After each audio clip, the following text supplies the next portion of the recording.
So what's up, panibagong video na naman tayo ngayon mga boss, panibagong content. Napakadagom talaga ng panahon kaya di tayo magdugay-dugay.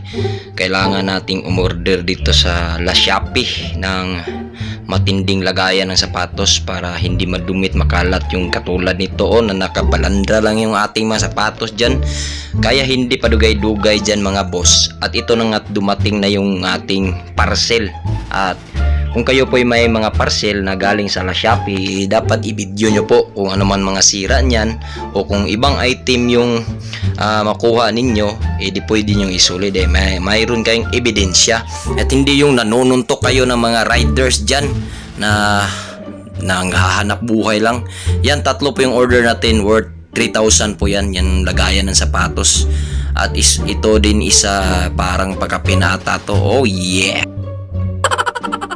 At dahil sa vlogger tayo, yung kapatid natin yung nagtatabas dyan ng mga parcel at tayo ay tamang video lang, hindi tayo mahihirapan dahil mayroon po siyang installation instruction kaya basa-basa din pag may time. Pinas forward na nga po natin ang ating ginagawa mga boss dahil alam kong nilalaay ka na sa pagtanaw-tanaw dyan. Kung kayo po ay mayroon pong o-orderin na katulad po nito ng aming in-order, sa La Shopee lang talaga kayo mga boss. Shopee pala. At ganito din po yung gawin nyo, i-video nyo kung hindi kayo vlogger.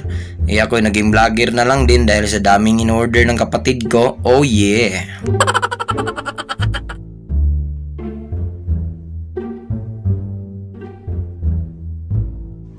Tamang gawa lang talaga pag i-install yung kapatid ko. Yan yung ginagawa niya at ako na may tamang video lang dyan. Hindi ko na pinapakita siya niya habang sila ay gumagawa. Ako ay nagbibideo at nag-i-snack din ako sa gilid lang nila. Kasi vlogger tayo eh. Yun yung kagandahan kapag ka-vlogger ka. Excuse me po, Mike Enriquez yan. Oh yeah! Sa hindi pa dugay-dugay mga boss at natapos na din nila yung sa likod yan.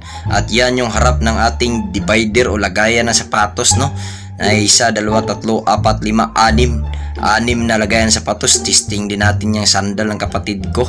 So ganyan po ang kanyang resulta. At mayroon din po tayong bukod na video dito, step by step talaga na pag-i-install. Ganyan yung kakalat yung wala pa tayong lagayan, yung mga sapatos na yan. At ilalagay na natin to one by one and organize. Oh yeah! At yan na nga po, inilagay na natin yung mga sapatos natin at pinilit ko talaga at huwag nyo talagang pilitin kung ayaw mga boss, delikado kayo dyan. Mayroon din po pala siyang pintuan o para hindi makapasok ang alikabok. Ganyan katindi yung ating na order o in order ng kapatid ko na dumating sa amin at legit talaga na hindi walang sira o hindi palpak yung pagka-order kung titingnan nyo magiging organized na talaga yung ating sapatos dahil sa lagayang ito. At wag na kayong mag-atubiling umorder pa at yun nga at i-video nyo para makita yung damage o diferensya ng inyong in-order. Yan, kung makikita nyo, okay na, diba? Nawala na yung kalat na kalat dyan ng mga sapatos kasi nasa loob na, kinulong na natin. Sa mga viewers natin na patuloy sumusuporta ay nagpapasalamat po ako sa inyo dahil lagi kayong andyan nanonood sa ating mga video. Ingat lagi, I love you.